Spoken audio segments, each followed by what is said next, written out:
నామములో ప్రభువైన యేసుక్రీస్తు వారి యొక్క హృదయంలో ప్రత్యేకమైన వందనాలు తెలియజేస్తూ ఉన్నాను. ఇంతవరకు కూడా చాలా చక్కటి పాటలు పాడారు.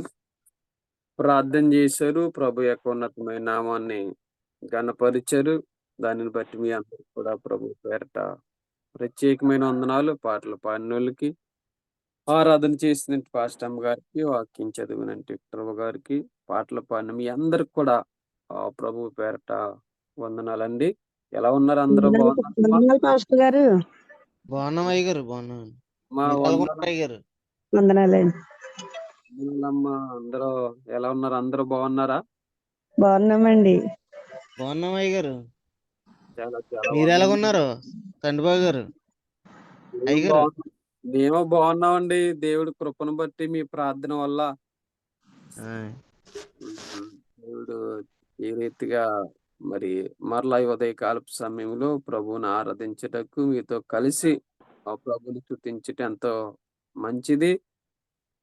దేవుడు గడిచిన వారం నుండి కూడా ఈ వారం వరకు కూడా దేవుడు తన సజీవ రెక్కల కింద మనల్ని అందరిని కూడా దాచి ఉంచిన దేవుడికి వందనాలు.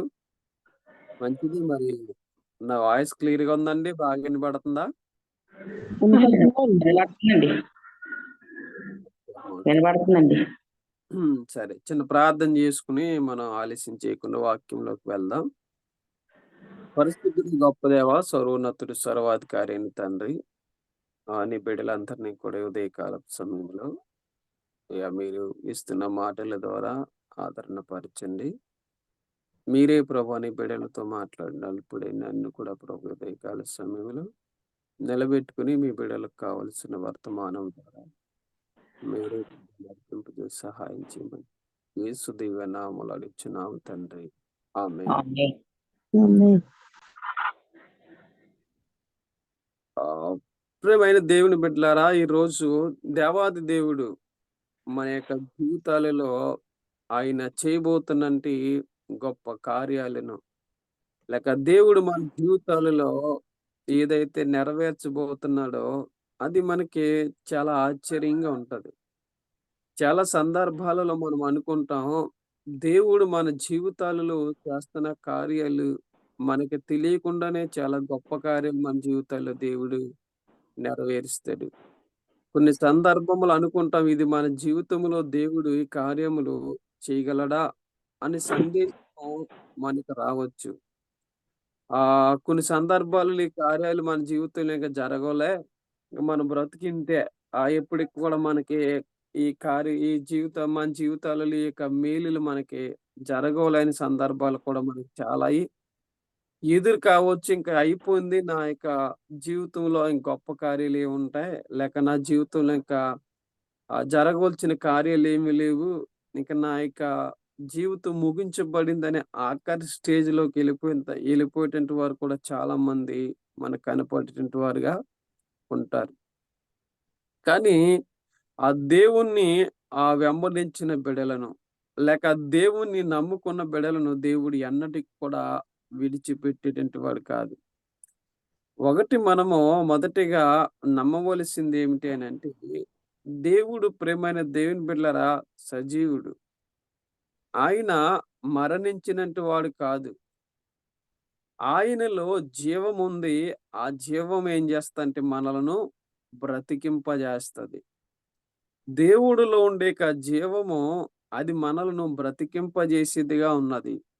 కనుక ప్రియమైన దేవుని బిడ్డలారా, చాలా సందర్భాల్లో మనం అధైర్యపడుతూ ఉంటాం. ఆయన ఏదైనా మన జీవితాలలో గొప్ప కార్యములు చేయడానికి దేవుడు ఇష్టపడుతూ ఉన్నాడు. ఈరోజు నీతో నాతో కూడా దేవుడు మాట్లాడింపజేస్తూ ఉన్నాడు. ప్రియమైన దేవుని బిడ్డలారా, మనతోనే ప్రభువుని నమ్ముకున్న మనతోనే దేవుడు మాట్లాడతాడా అని మనం అనుకోవచ్చు. దేవుడిలో ఉండే గొప్పతనము దేవుణ్ణి ఎరగలేని బిడలకు కూడా తెలుస్తూ ఉంటది. ఎందుకనంటే ఆయనలో ఉండే గుణలక్షణములను బట్టి, లేక ఆయనలో ఉండే జీవాన్ని బట్టి బయటున్నటి వారు కొంతమంది సాక్ష్యాన్ని ఇస్తూ ఉన్నారు. దేవుడు ఎలాంటి వాడు అనేది. ఆ దేవుడు ఏం చేయగలడు అనేక గొప్ప కార్యాలు ఎలా ఉంటాయి అనేది మనము ఈరోజు కొన్ని విషయాలు మనము జ్ఞాపకం చేసుకోబోతున్నాం.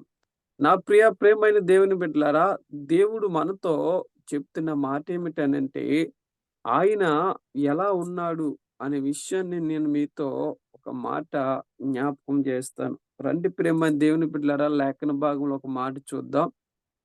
దానియేలు గ్రంథము 6వ అధ్యాయము 20వ వచనంలో ఒక మాట మనం చూస్తే, అక్కడ చక్కటి మాటలు కొన్ని రాయబడి ఉన్నాయి. దానియేలు గ్రంథము 6వ అధ్యాయము 20వ వచనం. అక్కడ ఒక మాట మనకి కనపడుతుంటది. ఈ సందర్భం మనకి తెలుసు. అతడు గృహ గృహ దగ్గరకు దగ్గరకు రాగానే రాగానే హ్మ్. దుఃఖ దుఃఖ స్వరముతో స్వరముతో దానియేలును పిలిచి పిలిచి జీవము గల దేవుని సేవకుడైన సేవకుడైన దానియేలు నిత్యము నిత్య నీవు జీవము సేవించుచున్న నీ దేవుడు నిన్ను రక్షింపగలనా రక్షింపగలిగిన అని అతనిని అడిగాను. చాలు. ఇక్కడ చాలా జాగ్రత్తగా మనం ఆలోచన చెయ్యాలి. దానియేలులో ఉండేక మొదటిగా మనం గమనించవలసింది ఏంటనంటే, దానియేలు యొక్క గృహం యొద్దకు ఎవరొచ్చారనంటే, దేవుడే రాజు వచ్చాడు. రాజుగారొచ్చారు. దేవుడు కాదు. రాజుగారొచ్చారు. రాజుగారొచ్చి ఆయన అడుగుతున్నాడు ఏమనంటే, అయ్యా దానియేలు, నువ్వు నిత్యము కూడా ఆరాధిస్తూ ఉంటావు కదా! నిత్యము నువ్వు పూజిస్తావు కదా! నిత్యము నీ దేవుడిని నువ్వు ఘనపరుస్తావు కదా! నిత్యము నువ్వు ఘనపరచున్న దేవుడు, నిత్యము నువ్వు ఆరాధిస్తున్న దేవుడు నిన్ను రక్షించగలడా అని అడుగుతున్నాడు. ఎలాగనంటే ఆయన దుఃఖముతో ఉండి, ఆయన స్వరము దుఃఖముతో ఉండి అడుగుతున్నాడట గృహం యొద్దకొచ్చి. ఆ గృహ యొద్దకొచ్చి ప్రియమైన దేవుని బిడ్డలారా అడుగుతున్నాడు. ఏమని పిలుస్తున్నాడనంటే ప్రియమైన దేవుని బిడ్డలారా, అక్కడ చక్కటి మాట తెలియజేస్తున్నాడు. జీవము గల దేవుని సేవకుడైన దానియేలు దానియేలుతో అంటున్నాడు, జీవము కలిగిన చక్కని దేవుని సేవకుడా. ఇప్పుడు ఎవరిలో జీవం ఉంది? 2 విషయాలు మనం గమనించాలి. దేవుడిలో ఏముందని గమనిస్తున్నాడనంటే ఈ రాజు, ఆయనలో జీవముంది. జీవము కలిగిన దేవుని సేవకుడా, దేవుని సేవకుడా. మనం ఈ రోజున ఆరాధిస్తున్నట్టి దేవుడు ఎవరనంటే, జీవము కలిగిన దేవుడు. ఆయనలో ప్రియమైన దేవుని బిడ్డలారా, మరి మన కొరకు ప్రభువైన యేసుక్రీస్తు వారు ఈ లోకానికి వచ్చారు. ఈ లోకానికి వచ్చి ఆయన శరీరధారిగా ఈ లోకానికి వచ్చి నీ కొరకు, నా కొరకు ఆయన కేవలము శరీరమును మాత్రమే విడిచిపెట్టి ఆయన ప్రాణమును తండ్రికి అప్పగించుకున్నాడు. అయితే ఆయనలో జీవముంది. ఆయనలో ప్రాణముంది. ఆయనలో ప్రియమైన దేవుని పిల్లలు మనం ఆలోచన చేస్తే ఆయన చనిపోలేదు. నిత్యము బ్రతికున్న దేవుడు. నిత్యము కూడా బ్రతికున్న దేవుడు. గమనించాలి ప్రియమైన దేవుని బిడ్డలారా.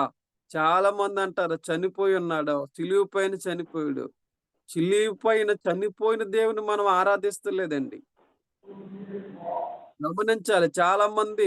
చాలా విమర్శలు కూడా జరుగుతున్నాయి. మనం ఆరాధిస్తున్న దేవుడు ఎవరనంటే, సిలువ పైన చనిపోయిన దేవుడిని మనం ఆరాధన చేయట్లేదు గానీ, సిలువ పైనుండి మరణించిన తర్వాత లెగిచి పునరుద్ధానుడైన దేవుని ఆరాధన చేస్తున్నాం. అంటే ఆయనకి మరణం లేదండి. మనం ఆరాధిస్తున్న దేవుడికి ఏమి లేదట? మరణం లేదు. ఎందుకు అనంటే ఆయన సజీవుడైన దేవుడు. మీరు గమనించుకోవాలి. ఆయన సజీవుడైన దేవుడు. ఆయనలో ఎన్నటికీ మరణం లేదు. హల్లెలూయా. సర్వమును కూడా సృష్టించిన దేవుడు. ఈ సర్వాన్ని కూడా సృజించిన దేవుడికి ఎన్నటికీ కూడా మరణం లేదండి. అందుకే ఆయన యుగయుగములు కూడా సజీవుడైన దేవుడు. ఒక తరం కాదు ప్రియమైన దేవుని బిడ్డలారా. యుగాలు కూడా ఎలాంటి వాడట? సజీవుడైన దేవుడు. అంటే ఆయనలో ఎన్నటికీ కూడా మరణము లేదు. మరి సిలువ పైన ఎలా మరణించారండి అని చాలా మంది అనుకోవచ్చు. సిలువ పైన ఆయన త్యాగం చేసేది నీ పాపముల నిమిత్తము. సిలువ పైన ఆయన ప్రాణత్యాగం చేసేది మన పాపములన్నీ కూడా క్షమించబడుటకు. అందుకే ఒక మాట ఉంటది. రక్తము చిందించలేనిది పాపము కడగబడదు. అది కూడా ఏ రక్తమై ఉండాలంటే పరిశుద్ధుని పరిశుద్ధుడైన రక్తం. రక్తమై ఉండాలి. అందుకే ప్రభువైన యేసుక్రీస్తు వారు తన రక్తాన్ని మన కొరకు చిందింపజేశాడు. చిందింపజేశాడు గనక ప్రియమైన దేవుని బిడ్డలారా, ఆ రక్తములో జీవమున్నది. ఆ రక్తములో జీవముంది ప్రియమైన దేవుని బిడ్డలారా. అది ఎలాగుంటదంటే మనల్ని బ్రతికింపజేస్తది. ఈ మధ్యలో నేను ఒక మాట విన్నాను. చరిత్రకారులు ఒక కొండ దగ్గర ఆ యొక్క యేసు ప్రభువుని సిలువ వేసిన సందర్భంలో ఆ యొక్క కొండ మీద కొన్ని తవ్వకాలు ప్రారంభం చేసినప్పుడు వాళ్ళకి ప్రియమైన దేవుని బిడ్డలారా, తవ్వుతున్న తవ్వకాలలో వాళ్ళకి ఒక రక్తపు బొట్టు తగిలిందట. తగిలినప్పుడు ఆ యొక్క రక్తపు బొట్టుని తీసుకెళ్లి పరిశీలన చేస్తే దాటిలో ఇంకా జీవమున్నది. బ్రతికున్నట్లుగానే ఆ యొక్క రక్తపు బొట్టు తెలియజేస్తుందట. ఇన్ని వేల సంవత్సరాలు అయిపోయినది క్రీస్తు మరణించి. అయినా ఈ యొక్క రక్తపు బొట్టు ఇంకా ఇక్కడ సజీవంగా బ్రతికే ఉంది. ఈ రక్తములో జీవముంది అని చెప్పి వారు నిర్ధారించిన తర్వాత ఇది క్రీస్తు యొక్క రక్తము మాత్రమే అని చెప్పి వారు చాలా రిపోర్ట్ తెలియజేశారు. ప్రియమైన దేవుని బిడ్డలారా, గమనించండి. ఆయన ఎన్ని వేల సంవత్సరాలకి ముందు 2023 సంవత్సరాలకి ముందు యేసు ప్రభు వారు మరణించినప్పటికీ ఆయన మరలా సజీవంగా లేచిన దేవుడు. అంటే ఆయనలో జీవముందని ఈరోజు ప్రతి ఒక్కరు కూడా తెలుసుకుంటున్నారు, నమ్ముతున్నారు. అందుకే జీవమున్న యేసయ్య వైపు చూడడానికి ఇష్టపడుతున్నారు. జీవము కలిగిన దేవుడు వైపుకి వారు మనసులను తిప్పుకోవడానికి ఇష్టపడుతున్నారు. ఇక్కడ ప్రియమైన దేవుని బిడ్డలారా, మనము చదవబడిన సందర్భాన్ని మనం జ్ఞాపకం చేసుకున్నప్పుడు చక్కటి మాట అంటున్నాడా, జీవము కలిగిన దేవుని సేవకుడా. ఎందుకు ఈ సందర్భం వచ్చింది? ఎందుకు ఈ ఆలోచన వచ్చింది? ఈయనకనంటే ఈయన ప్రియమైన దేవుని బిడ్డలారా, దానియేలుని తీసుకుని వెళ్ళి ఆ గృహలో వేసిన సందర్భం మనందరికీ తెలిసిదే. అందులో ఏమున్నాయనేది కూడా మనకు తెలిసిదే. అయితే ఇక్కడ గమనించవలసింది ఏంటంటే, ఇతడు నమ్ముకున్న దానిని బట్టి దానియేలు ఏదైతే దేవుణ్ణి సేవించాడో ఆ దేవుడు మాత్రం విడిచిపెట్టక జీవము కలిగిన దేవుడు ఏం చేస్తాడనంటే, నీవు ఆపదలో ఉన్నప్పుడు రక్షించడానికి నీ యొద్దకు వస్తాడండి. శ్రమలలో ఉన్నప్పుడు నిన్ను రక్షించడానికి దేవుడు నీ యొద్దకు వస్తాడు. ఆపదకాల సమయంలో నీవున్నప్పుడు నీ చెయ్యి పట్టుకొని నిన్ను రక్షింపడానికి దేవుడు ఇష్టపడుతున్నాడు. దుఃఖ సమయములో ఉన్నప్పుడు దేవుడు నిన్ను ఓదార్చుటకు, నీ కన్నీరు తుడవడానికి దేవుడు నీ చింతకు వస్తూ ఉన్నాడు. ఈ రోజు నా ప్రియమైన దేవుని బిడ్డలారా, ఏ స్థితిలో నీవు ఉన్నప్పటికీ కూడా నీ పరిస్థితులన్నిటినీ మార్చగలిగిన దేవుడు ఎవరు అనంటే ఆయనే జీవము కలిగిన దేవుడు. ఆయన తప్ప మనల్ని ఎవరు కూడా ఓదార్చగలిగినట్టు వారు ఎవరూ లేరండి. ఈ లోకములో ప్రియమైన దేవుని బిడ్డలారా, మనల్ని ఓదార్చగలిగిన దేవుడు ఎవరైనా ఉన్నారు అనంటే ఆయన ఒక్కడే మాత్రము జీవము కలిగిన దేవుడు మాత్రమే నిన్ను నన్ను కూడా ఓదార్చగలడు. అందుకే ఆయనలో జీవమున్నది అని తెలియజేస్తుంది. అందుకే ప్రియమైన దేవుని బిడ్డలారా, ఆయనలో జీవముంది. అది మనలను బ్రతికింపజేస్తున్నది. యుగయుగాలు, ఒక రోజు కాదు, 2 రోజులు కాదు. అది యుగయుగాలు బ్రతికుంది. ఆ బతికున్న జీవమే మనలను కూడా బ్రతికింపజేస్తుంది. అందుకే యేసు రక్తములో జయముంది ప్రియమైన దేవుని బిడ్డలారా. అదే మనల్ని జీవింపజేస్తుంది అని తెలియజేస్తున్నాడు. ఇక్కడ ఇంకా కింద మాట మనం జ్ఞాపకం చేస్తా అంటున్నాడు కదా, ప్రియమైన దేవుని బిడ్డలారా, దానియేలును పిలుస్తున్నాడు రాజు. దానియేలును పిలిస్తే అంటున్నాడు, నీవు జీవము కలిగిన దేవుని సేవకుడా అన్నప్పుడు దానియేలు యొక్క స్వరం వినబడుతుంది. దానియేలు కూడా అక్కడ నుండి ఒక మాట పలుకుతున్నాడు. ఏమనంటే, నీవింకా గృహలో బ్రతికున్నావనంటే ఆయన చెప్తాడు, రాజా చిత్తము నేనింకా బ్రతి బ్రతికును. ఎందుకు బ్రతుకున్నాడు అనంటే, ఆయన నమ్ముకున్న బిడ్డలను దేవుడు ఎన్నటికీ కూడా విడిచిపెట్టేటువంటి వాడు కాదండి. ఆయన మీద పూర్తిగా లేక ఆయన మీద విశ్వాసము కలిగి, ఆయన మీద నమ్మకము కలిగి, ఆయన పైన నువ్వు పెట్టుకున్న ఆశలను బట్టి, దేవుడి కొరకు ఎదురు చూస్తున్న నీ విశ్వాసమును బట్టి దేవుడు నిన్నేం చేస్తాడనంటే, ఎన్నటికీ కూడా నిన్ను విడిచిపెట్టేటువంటి వాడు కాదు. నీవు మరణకరమైన సమయాలలోకి నీవు వెళ్తున్నప్పటికీ కూడా, ఏవండి, మరణకరమైన సమయాల్లోకి వెళుతున్నా కూడా నీ జీవమును కలిగిన దేవుడు నిన్ను రక్షిస్తాడు. దానియేలు ఇప్పుడు ఎక్కడికి వెళ్ళాడంటే మరణకరమైన గృహలోనికి వెళ్ళాడండి. సింహాల గృహలోనికి వెళ్ళాడు. దానియేలుకు మరణము సమీపించిన సందర్భములో ఉన్నాడు. ఉన్నప్పటికీ కూడా దానియేలుకి దిగులేమి లేదు. దానియేలుకు భయమేమి లేదు. దానియేలు ఏ విషయములో కూడా జడిస్తలేదు ప్రేమైన దేవుని బిడ్డలారా. ఎందుకు అనంటే దానియేలు నమ్మకం ఒకటే, నా దేవుడు జీవము కలిగిన దేవుడు. నన్ను బ్రతికించడానికి సిద్ధముగా ఉన్నాడు. ఎవరికి భయం పడుతుంది ప్రేమైన దేవుని బిడ్డలారా అనంటే, సింహాల గృహలోని వేసిన ఆ యొక్క రాజుకు భయం పడుతుంది కానీ దానియేలుకు భయం లేదు. ఎందుకనంటే నా దేవుడు జీవం కలిగిన దేవుడని. ఈరోజు ప్రేమైన దేవుని బిడ్డలారా మీరు నమ్మాలి. ఎందుకనంటే మన దేవుడు ఎవరనంటే నిన్ను నన్ను కూడా బ్రతికిస్తున్న దేవుడండి. నిన్ను నన్ను కూడా రక్షిస్తున్న దేవుడు.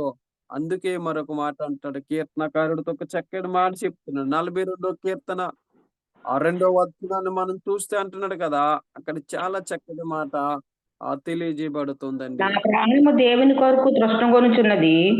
ఉమ్, జీవము గల దేవుని కొరకు తృష్ణగొనుచున్నది. ఉమ్. దేవుని సన్నిధికి నేను ఎప్పుడు వచ్చేదను, ఆయన సన్నిధికి నేను ఎప్పుడు కనబడదను. చాలు. ఇక్కడ జాగ్రత్తగా ఆలోచన చేయండి. మనము ప్రేమైన దేవుని బిడ్డలారా, జీవము కలిగిన దేవుని సన్నిధి, దేన్ని ఆరాధన చేస్తున్నాం మనము? జీవము కలిగిన దేవుడినండి. జీవము కలిగిన దేవుడి సన్నిధి కొరకు ఎదురు చూస్తూ ఉన్నాం. ఆ యొక్క జీవము కలిగిన సన్నిధిలో దేవుడి కొరకు మనం ఎప్పుడైతే ఎదురు చూస్తున్నామో, ఆయన సన్నిధిని మనం వెంబడిస్తున్నప్పుడు దాంట్లో ఏముందట ఇప్పుడు? జీవమున్నది. నా ప్రియమైన దేవుని బిడ్డలారా, మనమందరం కూడా ఆరాధన చేస్తున్నట్టు దేవుడు గాని, ఆయనను ఘనపరుస్తున్న సందర్భములు గాని, మనం ఎవరిని ఆరాధిస్తున్నామనంటే జీవము కలిగిన దేవుని యొక్క సన్నిధిలో ఉండి ఆరాధన చేస్తున్నాం. నువ్వు ఏ స్థలంలో ఉన్నావా? ఏ సందర్భంలో ఉన్నావా? ఏ పరిస్థితుల్లో ఉన్నావా? ఎలా ఉన్నప్పటికీ కూడా మన యొక్క పరిస్థితులన్నిటిని కూడా తారుమారు చేయగలిగిన దేవుడు ఎవరనంటే ప్రేమైన బిడ్డలారా, ఆయన ఒక్కడే ఉన్నాడు. ఆయన ఏ సన్నిధి ఉంది ఇప్పుడు మనకి చెప్పండి తోడుగా? జీవము గల జీవమండి. జీవము కలిగిన దేవుని సన్నిధి. అది యుగములు కూడా మనల్ని ఏం చేస్తుందంటే జీవింపజేస్తుందండి. అవి యుగములు కలిగి అవి మనల్ని జీవింపజేస్తుంది. ఎప్పుడు కూడా ఆ యొక్క సన్నిధి మనకు తోడుగా ఉన్నది. దేవుడి యొక్క సన్నిధిలో మనము జీవింపజేస్తూ ఉన్నప్పుడు, ఆయన సన్నిధిలో మనం ఉన్నప్పుడు ఆయన మనకి తోడుగా ఉంటాడు. ఇప్పుడు ప్రియమైన దేవుని బిడ్డలారా, మనం బయటికి వెళ్ళినప్పుడు వర్షం వచ్చిందనుకోండి, మన కూడా గొడుగు తీసుకెళ్ళి వేసుకుంటే ఏమవుతుంది? వర్షం చినుకులు ఎక్కడ పడతాయి ఇప్పుడు?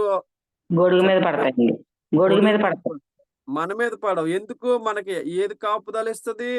గొడుగు కాపుదలండి. ఎప్పుడైతే ఈ వర్షం వేసుకున్నప్పుడు ఈ గొడుగు మీద చినుకులు పడి అది మన మీద పడనివ్వదు. అంటే మనకి ఈ గొడుగు ఆ వర్షం వచ్చినంత వరకు కూడా తాత్కాలికంగా మనకు ఉపయోగపడుతుంది.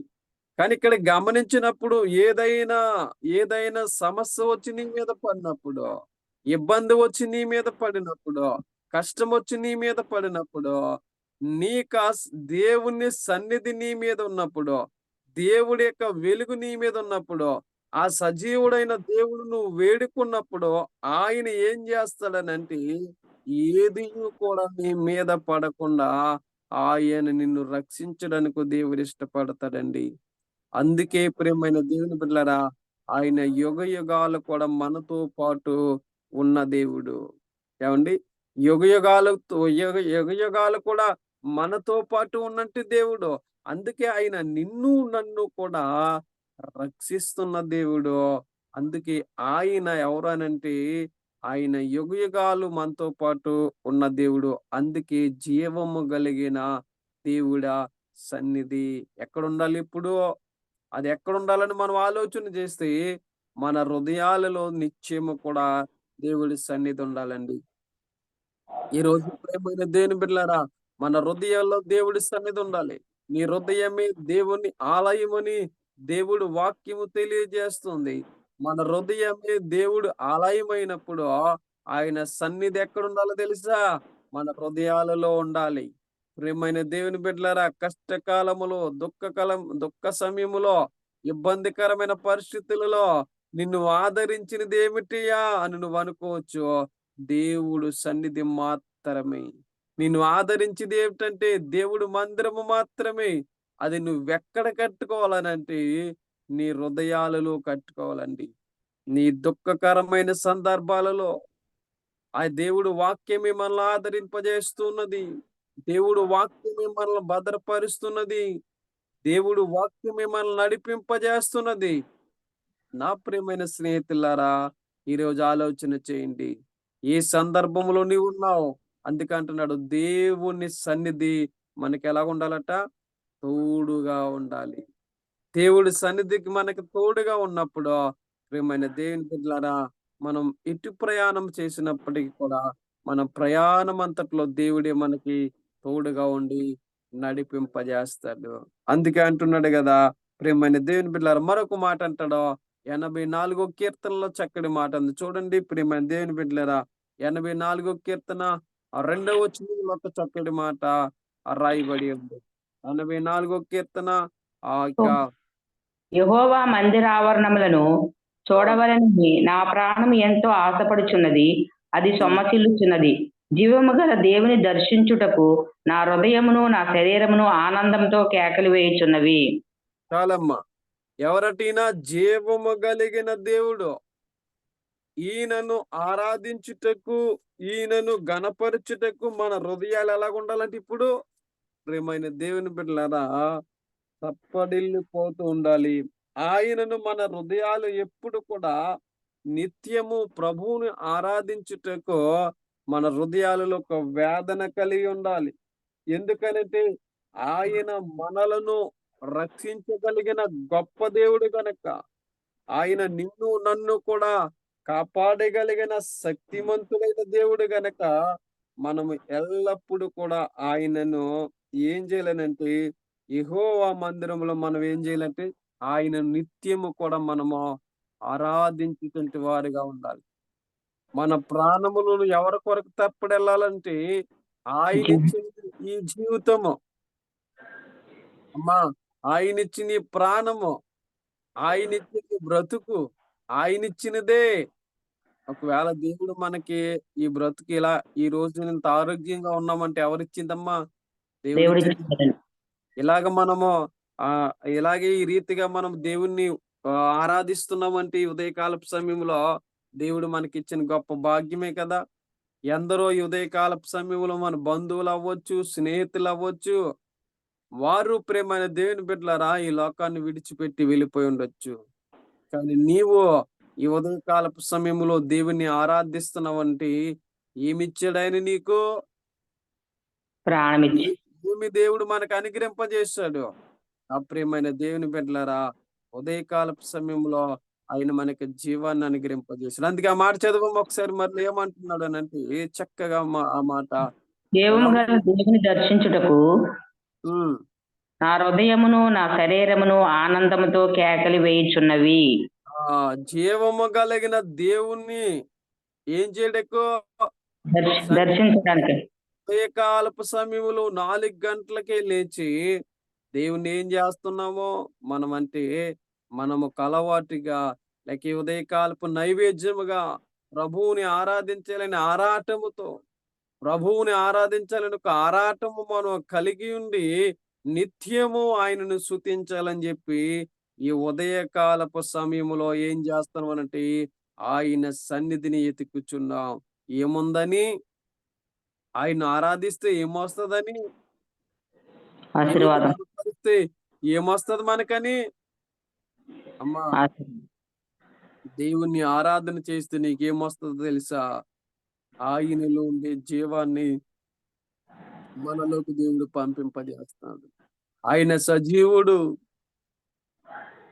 యుగయుగములకు కూడా ఆయన నిన్ను నన్ను బ్రతికిస్తున్న దేవుడు గనక ఆయనను ఎక్కువ జావుని లేక ఈ ఉదయకాలపు సమయంలో ప్రభువుని మనం ఆరాధిస్తూ ఉన్నప్పుడు ఆయనలో ఉండే జీవాన్ని మనలో పంపిస్తున్నట. ఆయనలో ఏముంది ఇక్కడ అనేది మనం గమనిస్తే ఆయనలో ప్రేమైన దేవుని బిడ్డలారా జీవమున్నది. అది మనలను బ్రతికింప చేయును. చేస్తుంది. అదే మనం బ్రతికింపజేస్తది. ఈ రోజు ప్రేమైన దేవుని బిడ్డలారా నువ్వేదనుకోవచ్చు, నాకు నేనుగా బ్రతికేస్తున్నాను లేక నాకు నేనుగా తిరిగేస్తూ ఉన్నాను. ఏమండి, మనకు మనముగా ఏది కూడా తీసుకోలేని పరిస్థితుల్లో ఉన్నాం.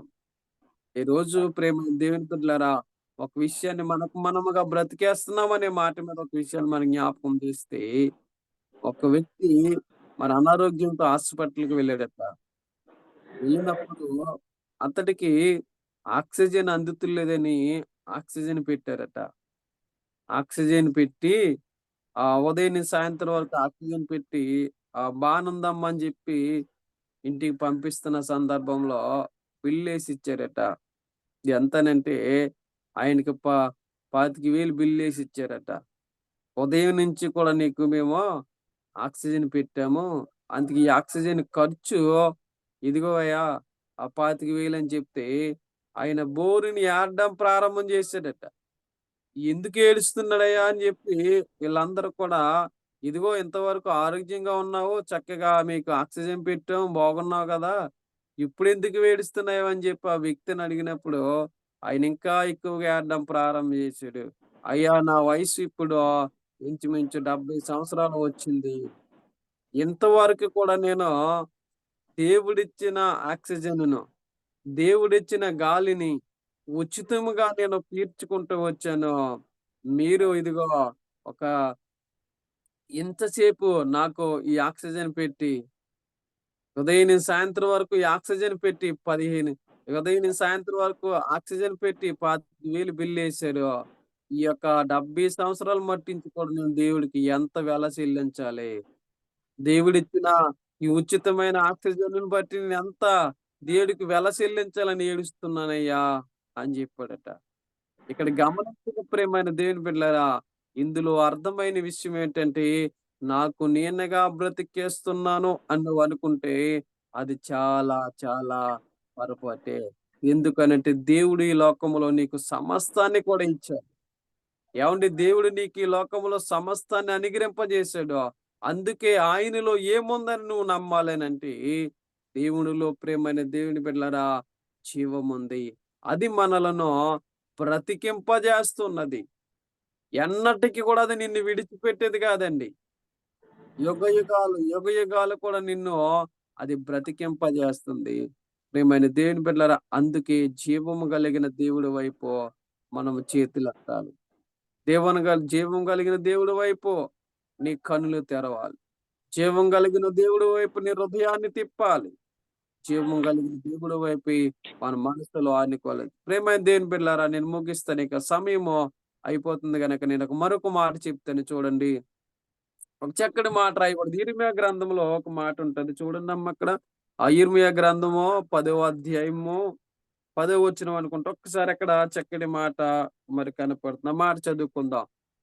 యిర్మీయా గ్రంథము 10వ అధ్యాయము 10వ వచనం. మాట ఉంది. యెహోవాయే నిజమైన దేవుడు. ఆ ఆయన యెహో ఆయనే జీవము గల దేవుడు. చదవండి. ఇక్కడ సదాకాలం ఆయనే అక్కడ రాజు. హ్మ్. చాలమ్మ చాలు తల్లి. ఇక్కడ చాలా అమూల్యమైన మాట రాయబడి ఉంది. ఆయన తెలియజేస్తున్నాడు. యెహోవాయే నిజమైన నిజమైన దేవుడు. దేవుడు ఆయన ఆ! ఆయనే జీవము గల దేవుడు. జాగ్రత్తగా ఆలోచించండి. ఆయనే జీవము కలిగిన దేవుడు. మరొక మాట అన్నాడు. దేవుడు సదాకాలము కూడా రాజు. అనంటే రాజయ్యున్నాడు. ఇక్కడ గమనించవలసిన మన విషయం ఏమిటంటే, ఆయన మనకెవరట? ఆయనే నిజమైన దేవుడు. నిజమైన దేవుడు. గమనించి ఇక్కడ చాలా చాలా ప్రాముఖ్యమైన మాట కనపడుతుంది. ఎందుకనంటే, యెహోవా నిజమైన దేవుడు. ఆయనలో ఏముందని మనం నమ్మాలంటే జీవముంది. ఆ జీవములో ఏముందని మనం నమ్మాలంటే సదాకాలము కూడా ఒకరోజు కాదు, 2 రోజులు కాదు ప్రియమైన దేవుని బిడ్డలారా. సదాకాలము కూడా ఆయనలో ఉండే జీవము మనలో నడిపింపజేస్తున్నది. ఆయన ఎవరనంటే యుగయుగాలకు కూడా రాజయ్యున్నాడు. ఈరోజు దేవుడు కాదండి. ఈ భూమి పుట్టక మునుపు వచ్చిన దేవుడు. చాలా మంది అంటారు దేవుడు నిన్నొచ్చాడు, మొన్నొచ్చాడు, లేకపోతే దేవుడు ఇది చేయలేకపోతున్నాడు. చాలా మంది సిలువ మీద దేవుడు ఏదో చేయలేకపోయాడండి. సిలువ మీద దేవుడు చేయడానికి ఆయన త్యాగాన్ని చేశాడు. సిలువన మీద దేవుడు ఆ కట్టెల నుండి బయటికి రాలేకపోయాడని చాలా మంది అంటూ ఉన్నారు. కాదు ప్రేమైన దేవుని సిలువ మీద యేసు ప్రభు బయటికి రాలేకుండా ఉండడానికి కారణం కాదు. క్రీస్తు ప్రభు వారి సిలువ నుండి రాకపోవడానికి గల ప్రధాన కారణం ఏమిటనంటే ఆయన సమర్పించుకుని ఉన్నాడు నిన్ను నన్ను కూడా రక్షించడానికి. ఆయనలో జీవమున్నది. అది యుగయుగములో కూడా మనల్ని ఏం చేస్తాడంటే బ్రతికింపజేస్తా. ఆయన సదాకాలము దేవుడై ఉన్నాడు. ఆయన ఈ రోజు కాదు ప్రేమైన దేవుని సదాకాలము ఈ భూమి మీద పునాది వేయకబడక ముందే, ఈ భూమి నిర్మింపబడక ముందే, ఆకాశము, నీరు, గాలియు ఏర్పాటు చేయబడక మునుపే దేవుడు ఏమై ఉన్నాడు అనంటే ఆయన సజీవుడై ఉన్నాడు. ఈ ఆకాశములను నిర్మింపబడక ముందే ఆయనున్నాడు. చాలా మంది అంటారు యేసుక్రీస్తు ప్రభువారు ఇప్పుడొచ్చాడండి, అప్పుడొచ్చాడు. అప్పుడు రాలేదు నాయన. యేసుక్రీస్తు ప్రభువారు వచ్చింది ఎప్పుడనంటే, ఈ భూమి ప్రారంభము కాకమునుపే యేసు ప్రభువారొచ్చారు. ఆదిలోనే యేసు ప్రభువు వచ్చారండి. ప్రారంభ దినాలలోనే యేసు ప్రభువారున్నారు. అందుకు ప్రియమైన దేవుడు ఆయన సదాకాలం ఉండే దేవుడు. కొన్ని రోజులు కాదు. గమనించండి ప్రియమైన దేవుని బిడ్డలారా. కొన్ని రోజులు ఉన్నంటి వారుంటారు. కొన్ని రోజులుండే దేవుడు కాదండి. సదాకాలము మనతో పాటు యుగయుగములు కూడా ఉండే దేవుడట.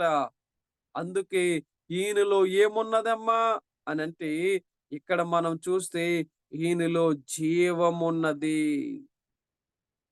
ఈ మాట చాలా అద్భుతమైనగా మనకు కనపడుతుంది. ప్రియమైన దేవుని బిడ్డలారా, యెహోవాయే నిత్యము మనకి దేవుడుగా ఉన్నాడు.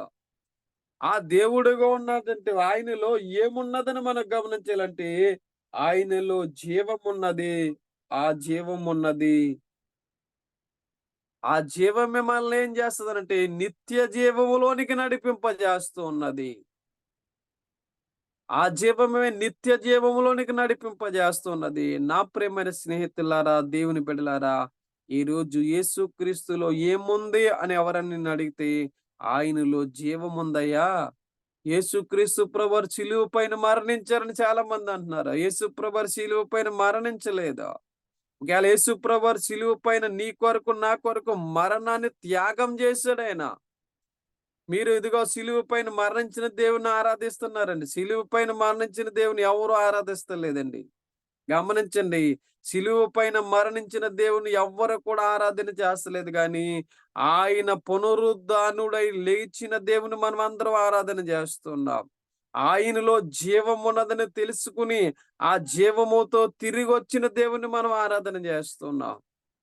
ఈ రోజు నా ప్రియమైన దేవుని బిడ్డలారా, ఆయనలో ఉండే జీవమే నీలో ఉన్నది. ఆయనలో ఉండే జీవమే మనను బ్రతికింపజేస్తుందండి. బ్రతికింపజేస్తుంది. అందుకు ప్రియమైన దేవుని బిడ్డలారా, ఇక్కడ ఆఖరి మాటలో చాలా అద్భుతమైన మాటగా ఆయన తెలియజేస్తున్నాడు.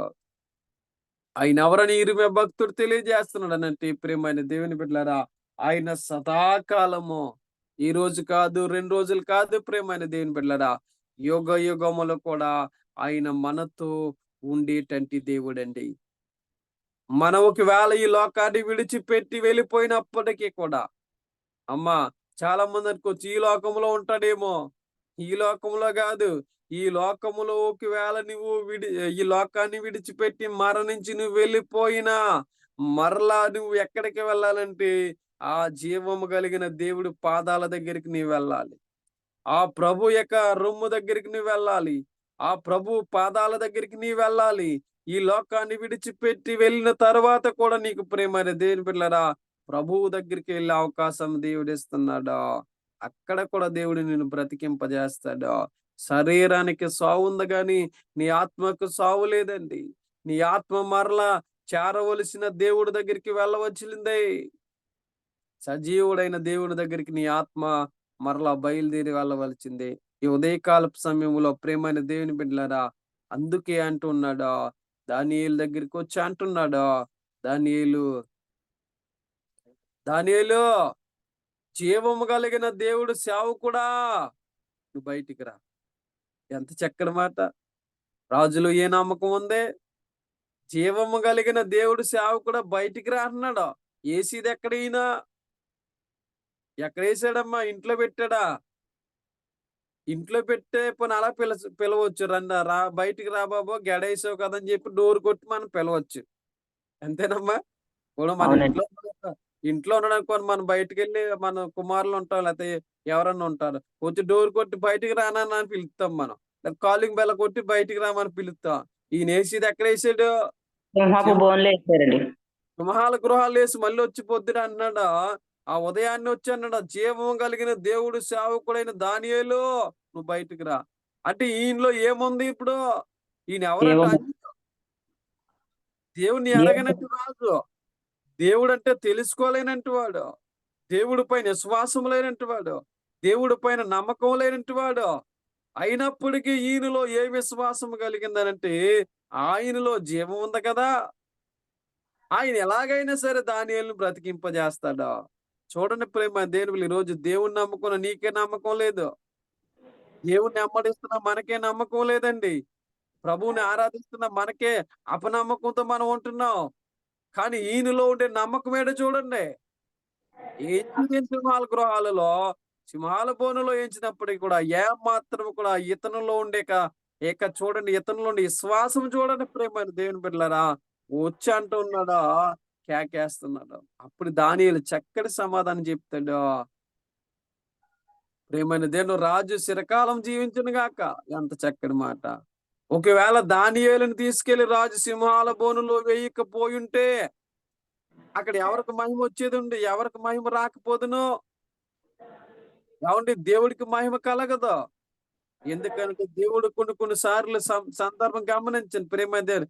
కొన్ని కొన్ని సందర్భాల్లో మనం అనుకుంటాం, అయ్యో ఈ కష్టం నాకు వచ్చింది, ఈ ఇబ్బంది నాకు వచ్చింది, ఈ ఇరుకు నాకు వచ్చింది, ఈ కష్టాలన్నీ నాకేనా అని నువ్వు అనుకోవచ్చు. ఈ కష్టాలు పడితేనే ప్రేమ దేవుని బిడ్డలారా నీకు మహిమ వస్తుంది. ఈ కష్టాలు పడితేనే నీకు సాక్ష్యం వస్తుంది. ఈ కష్టాలు పడితేనే ఒక సాక్షిగా దేవుడికి నువ్వు నిలబడతావు. నేను అలాగ అనుకున్నా, దేవుడు మాట వినకపోతే శిక్షిస్తాడా? దేవుడు ప్రేమ దేవుని బిడ్డలారా నన్ను ఒకసారి ప్రార్థనకి వెళ్ళమని దేవుడు తెలియజేస్తున్నాడు. ఉదయకాల సందర్భంలో దేవుడు అన్నాడు, కుమారుడా నువ్వు పలానా చోటకి వెళ్ళి నా సువార్త పనిలో పాల్గొను, అక్కడ నువ్వు ఉండు అని దేవుడు నాతో మాట్లాడితే నేను వినలేదండి. దేవుడు మాట వెనుక నేను మరలా గంటలో వచ్చేస్తాను, 2 గంటలో వచ్చేస్తానని చెప్పి నా ప్రయాణమైన సొంత పని మీద నేను బయలుదేరి వెళ్ళి దేవుడు మాట పక్కన పెట్టేశాను. ఇటు బయలుదేరి వెళుతున్న సందర్భంలో వెంటనే ప్రేమ దేవుడు ఇక్కడ నుండి 10 నిమిషాలు 8 నిమిషాలు అయ్యింది. బయలుదేరి ఇంటికా నుంచి బయలుదేరి వెళ్తే మరొక ఆ ములంపులో నేను బైక్ మీద వెళ్తున్నప్పుడు అవతల వ్యక్తితో వచ్చి నా బండిని గుద్ది నా యొక్క ఎడం కాలు పైనుంచి తన బండి ఎదర చక్రము ఎక్కించి వెనకాల చక్రం వచ్చినప్పటికి ఆగిపోయింది. కాలు ఇరిగిపోయింది ప్రియమైన దేవుని బిడ్డలారా. ఎందుకు? నేను దేవుడు మాట వినలేదు. దేవుడు మాట వినక నేను బయలుదేరి వెళ్ళాను. వెళితే వెంటనే నాకు శోధన కనపడింది. నేను అనుకోవచ్చు కదా! అయ్యో! దేవా ఎందుకు నన్ను ఇలా చేసావు? కానీ దేవుడు నన్ను ఒకవేళ ఆ దెబ్బ గనక అలా దేవుడు ఇవ్వకపోయుంటే నేను ఈరోజు దేవుళ్ళు ఇలా స్థిరపడేటువంటి వాడిని కాదేమో. దేవుడి కొరకు ఇలా నిలబడేటువంటి వాడిని కాదేమో. నా పని మీదే నేను ఆధారపడుదునేమో. నన్ను సృష్టించిన దేవుడి వైపు నేను చూడకుండా ఉండుదునేమో. కానీ జీవం కలిగిన దేవుడు నా కాలుకి గాయం పడింది గానీ, నా ప్రాణానికి ఏం కాలేదు.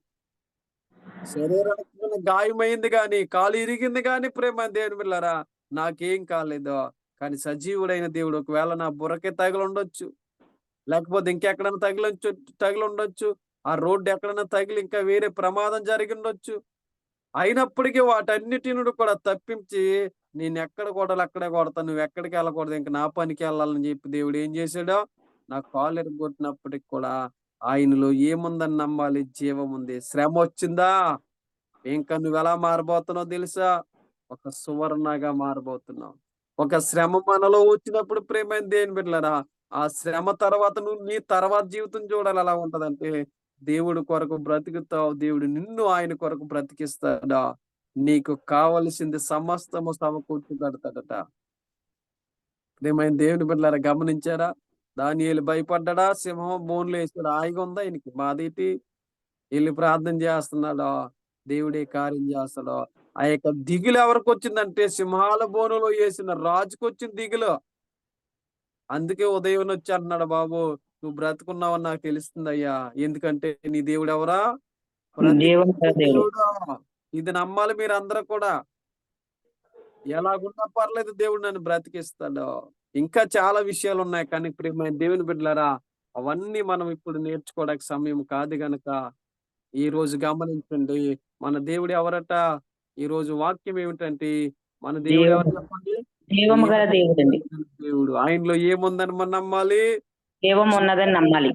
జీవం ఏం చేస్తది? యుగములు కూడా మనల్ని కాపాడు. బ్రతికింపజేస్తది. మరణించినా సరే నిన్ను బ్రతికింపజేస్తది. మా మనం మరణించినా సరే బ్రతికింపజేసిన జీవముంది ఆయనలో.